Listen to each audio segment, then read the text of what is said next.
ना कोई कुछ कह रहा है, ना कोई तुमसे कुछ कहने आ रहा है, ना कोई तुम्हें मार रहा है, कोई कुछ नहीं कह रहा है। आप एकांत में बैठिए और एकांत में आंखों को बंद करके बैठिए। ये हमसे सही हुआ कि गलत हुआ? क्या बोलेगा दिल? दिल क्या बोलेगा? गलत हुआ। देखा, दिल बिल्कुल सही बोलता है और मन कभी सही करता ही नहीं है। अगर ये सही होता तो गलत करता ही नहीं। आप लोगों ने शादी की, बताओ, मन की मान के की कि दिल की? किसकी मान के शादी की थी? मन की। करो मन की। हमारी समझ में कि मन की करने से क्या होता है, इसलिए मन की कभी मत करो। जो करो वो दिल की करो। शांति से भगवान के सामने बैठो, आंखों को बंद करो और बंद करके पता करो कि तुझे क्या करना चाहिए, क्या नहीं करना चाहिए। वो अपने आप सही रास्ता बताएगा। हमारे पास दोनों चीजें, गलत रास्ता बताने वाला भी है और सही रास्ता बताने वाला भी है। बस तुम्हें सुनना आना चाहिए। जिसने सुन ली, जिसने दिल की सुन ली, उसने दूसरा रास्ता ले लिया, और जिसने दिल की नहीं सुन पाई, इसकी सुन ली, उसने दूसरा रास्ता ले लिया। आ रही समझ में? ये इच्छाओं को कराने वाला होता है, ये भावनाएं बनाता है। दिल भावनाएं बनाता है और मन इच्छाएं निर्मित करता है। इसलिए इच्छाएं दुखदायी हैं और भावनाएं सुख देने वाली है। भावनाएं कौन सी होती हैं? हमारी होटल में कुछ खाने की भावना हो रही है। क्या हो रही है? इच्छा हो रही है। होटल में कुछ खाने की इच्छा हो रही है। मेरी फिल्म देखने की इच्छा हो रही है। मेरी शिमला जाने की इच्छा हो रही है। मेरी मंदिर जाने की, आ गया ना अंदर, हार देने की भावना हो रही है। साधु बनने की भावना हो रही है। पूजा करने की भावना हो रही है। भावना अलग चीज है और इच्छा अलग चीज है। इच्छा में कषाय है, विषय है, भोग है, राग है, द्वेष है, मोह है। भावनाओं में गुण है, सम्यक दर्शन है, ज्ञान है, चारित्र है। इसलिए भावनाएं अलग चीजें। भावनाएं खूब करो, इच्छाओं को रोको। जन्म मरण कमजोर होगी, कम होगी, और जन्म मरण को ही हमें कम करना है। यही वीतरागी भगवान का उपदेश है कि जन्म मरण जैसे भी कम हो वैसे कम करो। मूल सूत्र है, इच्छाओं को कमजोर कर दो। और जितने जितनी इच्छाएं कमजोर होती चली जाएंगी, उतने उतने आप ऊपर उठते चले जाएंगे। इसीलिए ये बात लिखी, इच्छाएं दुखदाई है, जन्म मरण को लाई है। इच्छाएं दुखदाई है, जन्म मरण को लाई है। जन्मों का जीवन हो, जन्मों का जीवन दुख दर्द बढ़ाए। जीवन है पानी की बूंद, कब मिट जाए रे। ओ जीवन है पानी की बूंद, कब मिट जाए रे। होनी अनहोनी हो, होनी अनहोनी कब क्या घट जाए रे। जीवन है पानी की बूंद, कब मिट जाए रे। ओ जीवन है पानी की बूंद, कब मिट जाए रे। मरण तो दुनिया में सभी का होना है। कोई भी व्यक्ति ऐसा नहीं है जो यहाँ मरेगा नहीं। कोई भी व्यक्ति ऐसा नहीं है जो यहाँ हमेशा जीवित रहेगा। मरण सबका होगा। और बचपन के बाद जवानी और जवानी के बाद बुढ़ापा सबका आना है। क्रम है, नियम है, नियति है, और नियति को कोई बदल नहीं सकता। नियति उसे ही कहते हैं। इसलिए सबका होना है, सबका मरण होना है। अरे धन तो सभी के पास है, खर्च तो सभी का होना है, लेकिन कोई खर्च किसी में करता है, कोई खर्च किसी में करता है। धन तो रावण के पास भी बहुत था और धन तो भरत चक्रवर्ती के पास भी बहुत था। रावण भी त्रिखंडेश था, चक्रवर्ती भी 6 खंड के अधिपति थे, कोई कम नहीं था। धन किसके पास कम था? सबके पास धन था। रावण के पास भी बहुत धन था और भरत चक्रवर्ती के पास भी बहुत धन था, लेकिन अंतर इतना था, धन दोनों को उपयोग करना था।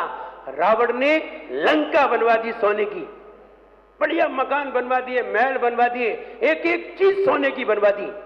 भरत चक्रवर्ती भी चाहता तो पूरे देश को सोने का बनवा देता, लेकिन भरत चक्रवर्ती ने ये नहीं किया।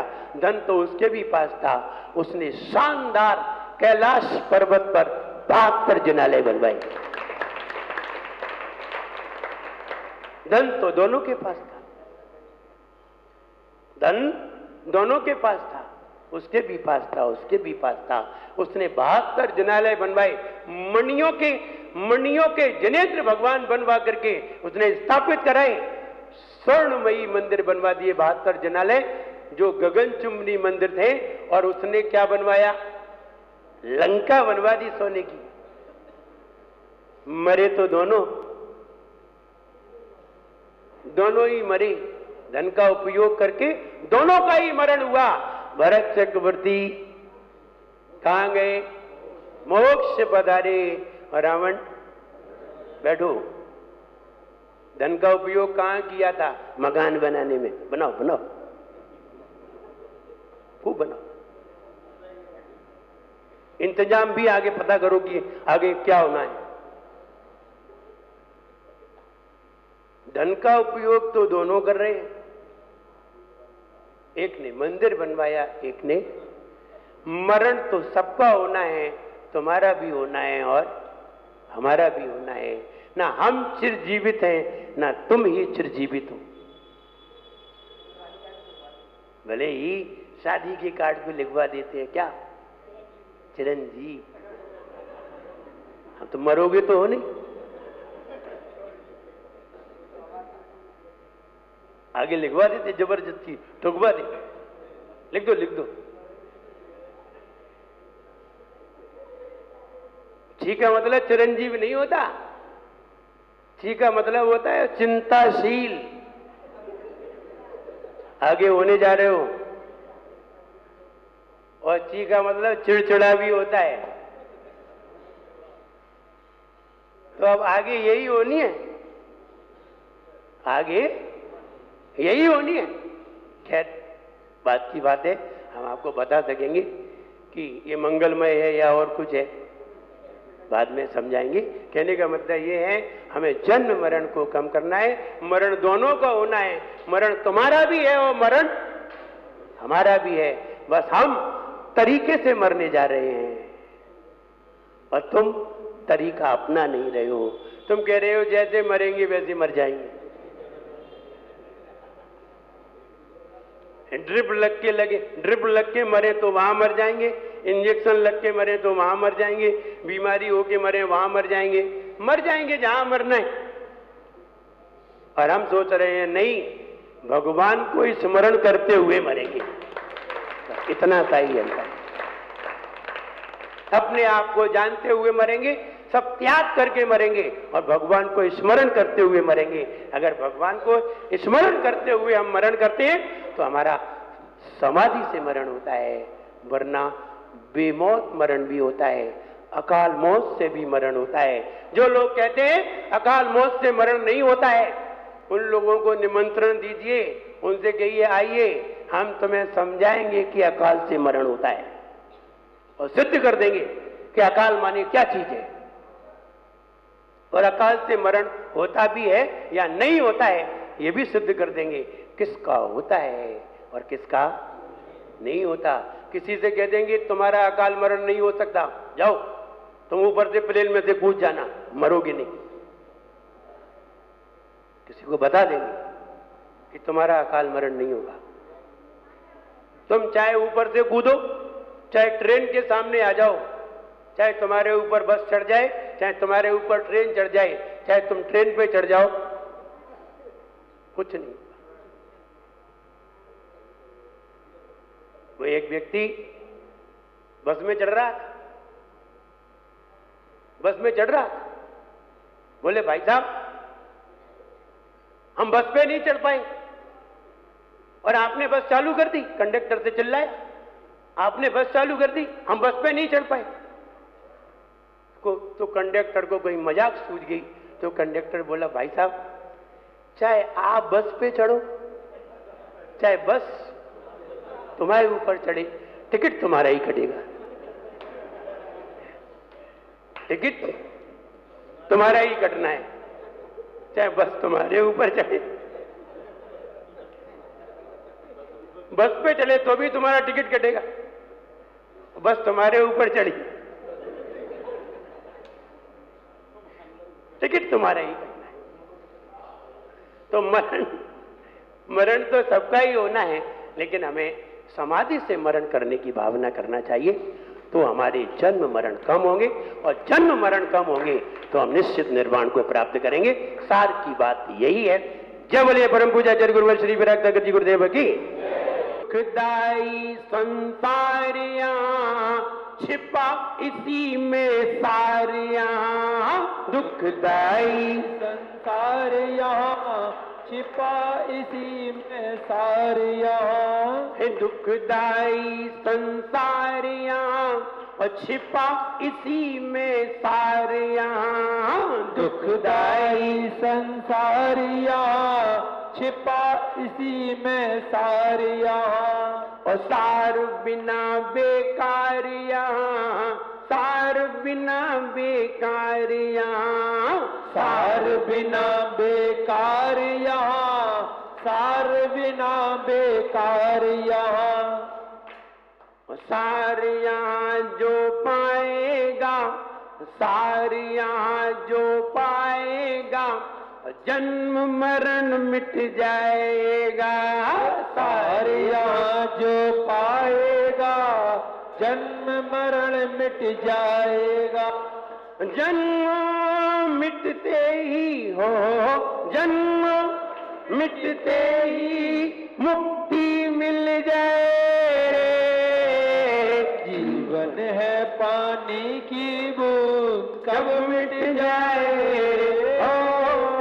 जीवन है पानी की बूंद कब मिट जाए रे, होनी अनहोनी हो, होनी अनहोनी कब क्या घट जाए रे, जीवन है पानी की बूंद कब मिट जाए रे, जीवन है पानी की बूंद कब मिट जाए रे, दुखदाई संसारिया, दुखदाई संसारिया छिपा इसी में सारिया, दुखदाई संसारिया छिपा इसी में सारिया, और सार बिना बेकारिया, सार बिना बेकारिया, सार बिना बेकारिया, सार बिना बेकारिया। जब हम बाहर की दृष्टि रहा करते हैं, संसार में आया करते हैं, बाहर की चीजों में अपना मन लगा दिया करते हैं, बाहर की चीजों में भी हमारा मन लगा करता है, तब हमें वस्तु दिखाई देती है, सार दिखाई नहीं देता। जब हम बाहर की वस्तु को देख करके जरा पैनी नजर किया करते हैं और जरा अंदर जाया करते हैं, अंदर जाने का प्रयास करते हैं और अंदर की खोज किया करते हैं, तो सार दिखाई देने लगता है। सार देखना हर किसी के वश की बात नहीं है।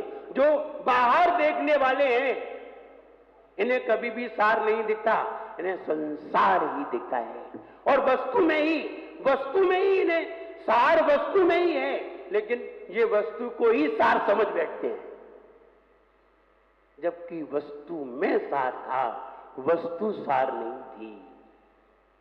बहुत सिंपल सी बातें हैं। जूस संतरे के अंदर ही है और एसेंस भी संतरे के अंदर ही है। एसेंस एसेंस उसी के अंदर है, पत्ते के फूल के अंदर ही एसेंस है, लेकिन तुम्हें कभी एसेंस दिखाई नहीं देता। तुम तो फूल देख करके चले आते हो, फूल की खुशबू लेकर के चले आते हो, लेकिन जो वैज्ञानिक हुआ करते हैं, समझदार हुआ करते हैं, वे फूल को ले लेते हैं, पत्तों को बीन लेते हैं और उसमें से एसेंस खींच लेते हैं। सार निकाल लिया, वस्तु बेकार हो जाती है। संतरे में से संतरा ले आए, संतरे में से जूस निकाल लिया और जूस निकालने के बाद जो बचा हुआ मटेरियल है, क्या करते हो? फेंकने के काम आता है। सार मिल गया, अब वो बेकार हो गया। ठीक वैसे ही जो व्यक्ति मनुष्य पर्याय को पा करके संतत्व धारण कर लेता है और समाधि कर लेता है, फिर ये शरीर बेकार हो जाता है, कोई काम का नहीं रहता। और वास्तव में ये शरीर कोई काम का नहीं है। और चीजें हैं वे तो बहुत काम की हैं। सोने की जंजीर है, खो जाए तो उतने में ही बिकेगी, उतने में ही बिकेगी। सोना भले ही उसके टुकड़े हो जाएं, पर उसकी कीमत कम नहीं होती। और हम बूढ़े हो जाएं तो मेरी ही कीमत डाउन हो जाती है। अभी तक गवर्नमेंट में सर्विस कर रहे थे, हमें 5,000 रुपए रोज मिल रहे थे, 2,000 रुपए रोज मिल रहे थे। और 60 साल के हुए उसने 1,000 कर दिए। 60 साल के हुए उसने 1,000 कर दिए। अच्छा 40 साल के थे तो 2,000 दे रही थी। देखा हम बूढ़े हुए, मेरी कीमत कम हो गई। समझिए, हर बात को समझिए। जो व्यक्ति सार पकड़ लेता है, फिर संसार की कोई कीमत नहीं होती। संसार में उसी की कीमत है जो सार पकड़ सके। और जिसने सार नहीं देख पाया है, कोई कीमत नहीं है। वो संसार में रह रहा है, समझ रहा है मेरी कीमत है। अरे आदमी की कीमत कितनी है आदमी स्वयं नहीं समझ सकता है। जब हम उसकी कीमत करें जिसकी दुनिया में कोई कीमत ना हो, हम उसकी कीमत करें जिसकी दुनिया में कोई कीमत ना हो, अमूल्य हो, तो हमारी भी कीमत हो जाती है। और हम उसकी कीमत करते हैं जिसकी दुनिया में चंद पैसे की कीमत है, तो हमारी कोई कीमत नहीं रह जाती है। इसलिए हम कीमत उसकी करें जिसकी कोई कीमत नहीं है। हम कीमती हो जाएंगे। और हम कीमती ही नहीं, हम बेशकीमती हो जाएंगे।